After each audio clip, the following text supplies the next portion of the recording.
Olá, como está? Como foi a sua semana? Estamos juntos mais uma vez. Vamos estudar a Bíblia, a Palavra de Deus. Antes, porém, eu quero te convidar para uma oração. Deus querido, orienta-nos no estudo da Tua Palavra.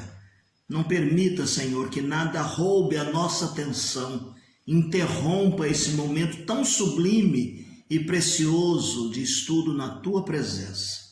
É a oração que fazemos no nome de Jesus. Amém. Muito bem, meus queridos, hoje nós estamos tendo esse encontro mais uma vez falando das cartas de João. 1ª, 2ª e 3ª João, que é denominada cartas de um irmão mais velho. E hoje nós vamos trazer à luz aquele fechamento que nós sempre fazemos quando encontramos no texto que estudamos mensagens para os dias de hoje, para o tempo de hoje. Então hoje nós vamos olhar nestas 3 cartas a mensagem que temos em 1ª, 2ª e 3ª João. Qual é a mensagem para hoje? Para a igreja hoje, para mim, para você hoje. E nós vamos começar usando várias expressões que foram vistas anteriormente nos nossos 2 encontros anteriores. Então vamos colocar aqui em primeiro lugar que esta mensagem para hoje é: devemos julgar os ensinos falsos a partir da verdade que temos recebido na palavra de Deus. A carta de João vai nos dizer que nós precisamos tomar muito cuidado, e João estava batendo muito forte nesta tecla a respeito do ensino falso, dos falsos ensinos, do padrão de julgamento que nós temos que ter hoje para nós vermos se o ensino é verdadeiro ou não. E qual é o parâmetro que nos é indicado por João? A palavra de Deus, a Bíblia Sagrada, os ensinamentos de Deus. Nós olhamos aqui, meus queridos irmãos, em 2 João, do verso 7 até o verso de número 11, que tendo em vista esses falsos ensinos, João vai admoestar os destinatários da sua carta que fiquem firmes naquilo que eles haviam aprendido, firmes nos ensinamentos que eles tinham absorvido. Qual era a chave então para eles julgarem se o ensino era falso ou não? Se aquele ensino estava indo além do ensino de Cristo, do qual nós devemos permanecer. Aqueles ensinos pelo qual nós temos revelado nas Escrituras, na palavra de Deus. É interessante que no momento do ministério de Jesus, e está registrado no Evangelho de João, do mesmo João que escreveu as cartas, João 5,39, João vai colocar uma expressão de Jesus dizendo assim: examinai as Escrituras, porque vós cuidai ter nelas a vida eterna, e são elas que de mim testificam. Então Jesus já está apontando para do seu tempo, lá atrás, e João estava presente, que era preciso buscar nas Escrituras o verdadeiro ensino e fazer ali a colocação entre o certo e o errado, a verdade e a mentira. Paulo escreve, e está escrito em Gálatas capítulo 1, verso de número 8, mas ainda que nós mesmos ou um anjo do céu vos anuncie outro evangelho, além do que há, que seja considerado anátema. Gálatas 1:8. Segunda mensagem para o tempo de hoje é: a revelação que temos é completa e suficiente. Há grupos que se colocam como aqueles que estão recebendo uma mensagem nova, uma revelação nova. E a Bíblia nos diz em Hebreus que, havendo Deus falado anteriormente, através dos sonhos, dos profetas, nesse tempo falou-nos a respeito do Filho, e as palavras do Filho ficaram registradas na palavra de Deus. Então é preciso que as pessoas não se deixem enganar por novas revelações. João está dizendo e está alertando-nos a respeito disto. Significa, meus queridos irmãos, que o que nós temos revelado na Bíblia, na palavra de Deus, é suficiente. É suficiente.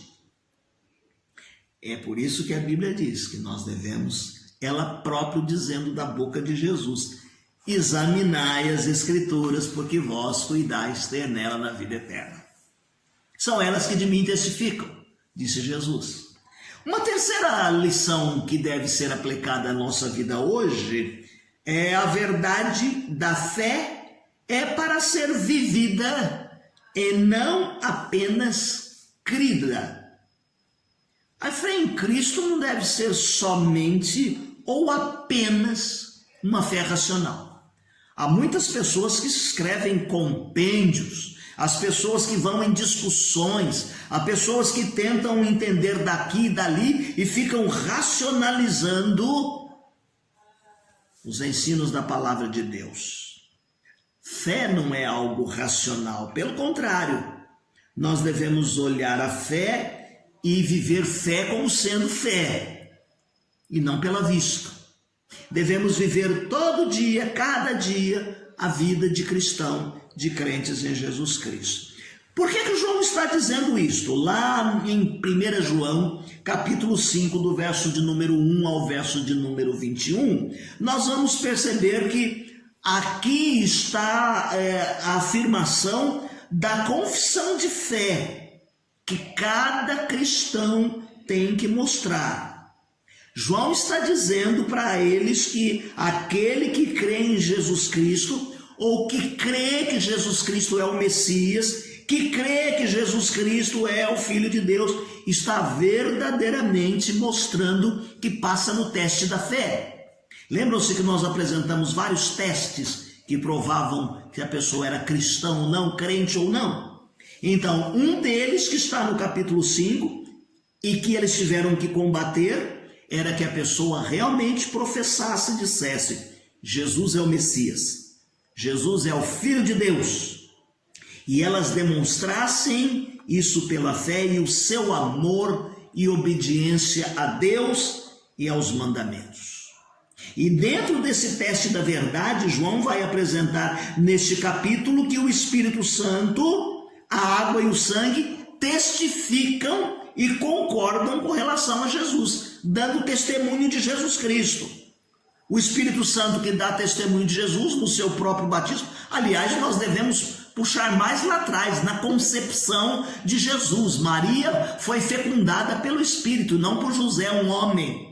Então o Espírito Santo já está presente na vida de Jesus Cristo ali na concepção, mas de forma visível e clara vai acontecer no batismo, quando João vê descer sobre Jesus em forma de pomba o Espírito. E essa é a confirmação de que ali está o Messias, o Cristo. E João diz assim: eu vi descer sobre ele o Espírito Santo. Outras duas testemunhas é a água e o sangue, a água do batismo, da obediência de Jesus Cristo, e o sangue derramado na cruz do Calvário para perdão dos nossos pecados. O batismo de Cristo e a morte de Cristo e o testemunho do Espírito Santo de Deus. Então, o crente tem sua fé alicerçada na verdade do Filho de Deus, e por ela nós devemos viver, meus queridos irmãos. Não discursar, não declamar, não falar, mas viver isto, viver realmente, ter uma vida realmente. Na segunda carta de João, no verso número 4, ele diz assim: muito me alegro por ter achado alguns dos seus filhos andando na verdade, assim como recebestes o mandamento do Pai. E nós apontamos aqui um mandamento que está em 1 João, capítulo 4, verso de número 20 e verso de número 21. Quando as pessoas dizem que amam a Deus, e João diz assim: se você diz que ama a Deus e aborrece seu irmão, você é mentiroso. Quem ama a Deus ama o seu irmão. Quem odeia o seu irmão não ama a Deus. Como pode ser isso? Como é que você pode dizer que ama a Deus que você não vê se você não ama o seu irmão que você vê. Na prática, você não está vivendo realmente esta fé.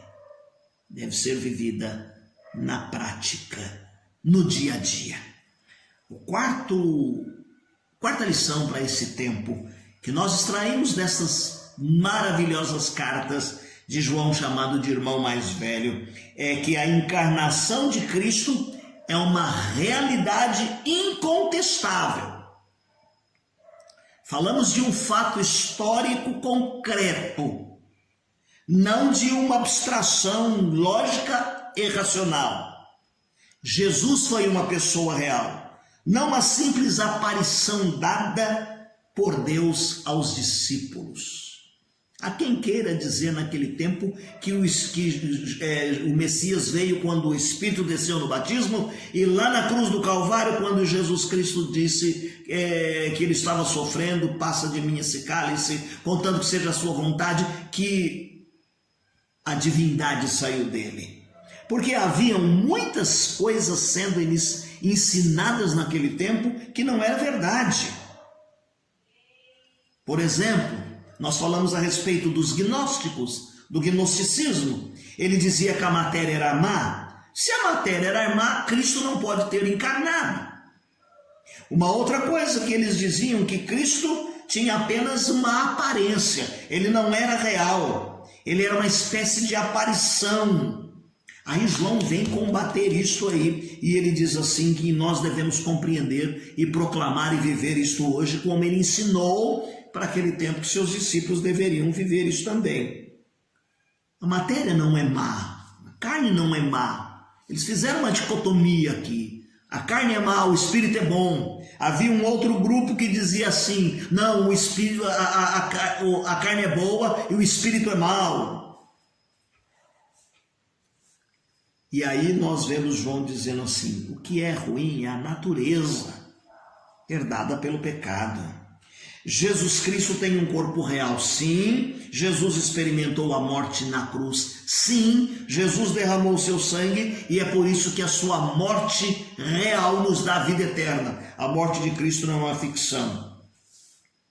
Então, é importante a gente dizer mais do que crer, a gente viver.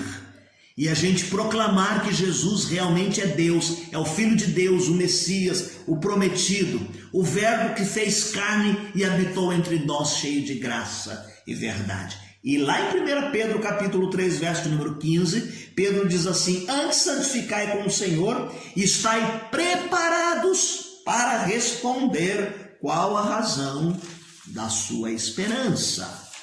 Em quinto lugar, meus queridos, a mensagem das cartas para hoje é que a fé cristã é uma fé que não elimina o paradóxico das naturezas humana e divina. Voltando um pouquinho atrás, o gnosticismo ficou com a divindade de Jesus, perdeu a humanidade quando ele dizia que a carne, a matéria era má. O ebionismo dizia que fixou na humanidade de Jesus e deixou de lado a divindade. A divindade veio um tempo, depois se ausentou. Era o que o ebionismo dizia.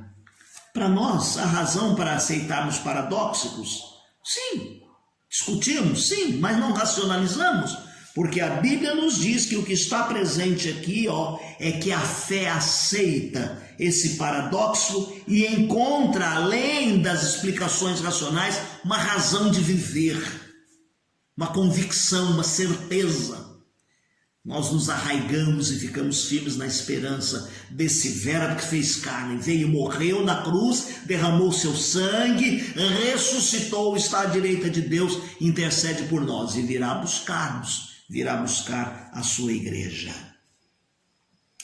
Maravilha, meus queridos irmãos, quando nós olhamos e vemos João ensinando que esta realidade é proclamada, e ele faz isso no início da sua carta, lá em 1 João capítulo 1, do verso 1 ao verso de número 4, dizendo: Jesus é real, tão real a ponto de poder ter sido palpado. E os crentes não poderiam e não podem ter essa dúvida hoje. Isso nos faz regozijar e proclamarmos com toda a intensidade do nosso ser: Cristo é real. Em penúltimo, nas cartas de João, ele vai tocar num aspecto que muitos de nós hoje temos medo se tivermos que se praticar com pessoas estranhas. É a lição da hospitalidade, como sendo uma virtude a ser praticada pelos cristãos. E lá na antiguidade, no tempo que João escreveu a sua carta, isso era muito normal e comum, porque as pessoas transitavam de uma parte para outra, chegavam e a hospedaria não tinha lugar, chegavam e não tinha onde pernoitar, e as pessoas davam pernoite, hospedavam, davam hospedagem. Lembram do nascimento de Jesus? Chegou na hospedaria, não tinha lugar. Dentro da casa do homem não tinha lugar. Você quer ficar no estábulo? Ofereceu ali para José e Maria, sem eles conhecerem aquele casal. João vai elogiar aqui na sua carta Gaio. E ele vai dizer ali em 3 João, do verso 2 ao verso de número 8, que a necessidade daquele tempo fazia com que a prática dos cristãos, demonstradas naquele momento, a prática da hospitalidade, da hospedagem, por causa do limite de diversos lugares onde não tinham quartos, os crentes expressavam isso agora como amor fraternal. Se lá na parábola do filho pródigo, o samaritano carregou o homem, pagou a conta do enfermo, pagou uma hospedagem para o enfermo, aqui João está dizendo assim: o fato de você hospedar pessoas que venham para nossa cidade estranha e você a hospeda e você a coloca dentro da sua casa, mostra que vocês estão andando na verdade. Eu me lembro que na minha infância haviam muitos crentes que moravam nas fazendas. E vinham no lombo de animal, em carroça, e aquilo ficava em volta da igreja. Mas havia um senhorzinho que vinha de uma cidade vizinha. Eu nasci em Bebedouro e ele vinha de Pitangueiras, porque lá não havia igreja batista ainda. E ele pegava o trem, o horário dava certinho para ele chegar para o trabalho da manhã, 7h30 da manhã. Ele chegava, ia para casa, deixava suas coisas lá em casa, tomava café e nós íamos para a escola bíblica. Na volta ele almoçava, mas o trem de volta era tarde. Ele não ficava à noite, então ele ficava até um período da tarde conversando, rindo, tomando café e depois ele voltava para sua casa. Era tão gostoso a presença do seu Martinho lá em casa, porque quando ele vinha lá da sua fazenda, da sua chácara, ele trazia o frango caipira, era a nossa mistura do nosso almoço e era muito gostoso aquele convívio daquele irmãozinho. Hoje a gente tem muito medo, né? Às vezes chegam pessoas na igreja pedindo abrigo, pedindo ajuda, são aproveitadores, tiram dinheiro da igreja, passam a liderança para trás e a gente descobre que são golpistas que às vezes vão de igreja em igreja. Daí aparece na Bíblia um tempo em que passaram a dar uma carta de recomendação. Toma aqui uma carta de recomendação, diz que você veio lá da minha igreja para que o pastor lá te receba na igreja. Aliás, recentemente na nossa igreja houve um testemunho de uma irmã que foi fazer uma viagem para um determinado lugar e o nosso pastor se informou quem era o pastor daquela cidade. E ele ligou para aquela cidade e ele falou para o pastor que aquelas pessoas iam estar lá e eles foram muito bem recebidos. Não na casa do pastor, mas na igreja, na casa de Deus, e foram muito bem hospedados. Por último, então, meus queridos irmãos, João deixa muito claro que é preciso que o testemunho do crente continue sendo importante, quer seja dentro da igreja, quer seja fora da igreja. Deve ter um efeito importantíssimo, criando exemplos no seio da igreja. Olhamos as pessoas e passamos a vê-las como alguém, como disse Pedro, como diz Paulo, sede meus imitadores, como eu sou de Cristo. Exemplo no seio da igreja. Mas não só dentro das quatro paredes, porque há pessoas que lá fora não dão exemplo e dentro da igreja são santinhos. É preciso que a gente dê bom exemplo como crente, dentro da igreja e fora das quatro paredes. Aliás, fora das quatro paredes é muito mais contundente, porque vai atrair almas, vida nova, crentes novos para a igreja, o testemunho dos cristãos. Dentro da nossa própria casa, nós devemos dar um bom testemunho também. Então, João está dizendo que é preciso que as pessoas vejam um bom testemunho para os que são da igreja, porque vai fazer diferença. Quem você era antes de ser crente, quem você era agora que você é salvo por Cristo e a nova vida que você está vivendo em Cristo Jesus. Amém, meus queridos? Que Deus te abençoe, que você possa ter aprendido e crescido com os estudos das 3 cartas escritas por João, ou epístolas escritas por João, chamado aqui de irmão mais velho, aquele discípulo amado que punha a cabeça no peito do mestre e conviveu e andou juntinho com Jesus, um dos últimos a morrer.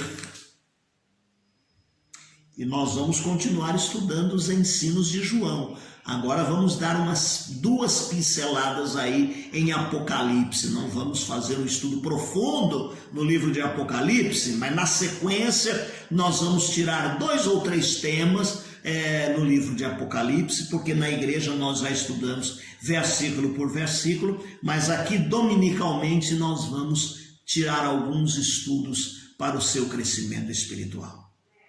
Não deixe de fazer a sua leitura diária, que nós disponibilizamos no final desta gravação, tá bom? Também não deixe de olhar a planilha nova aí do mês de maio, para que você faça a leitura da Bíblia toda em um ano.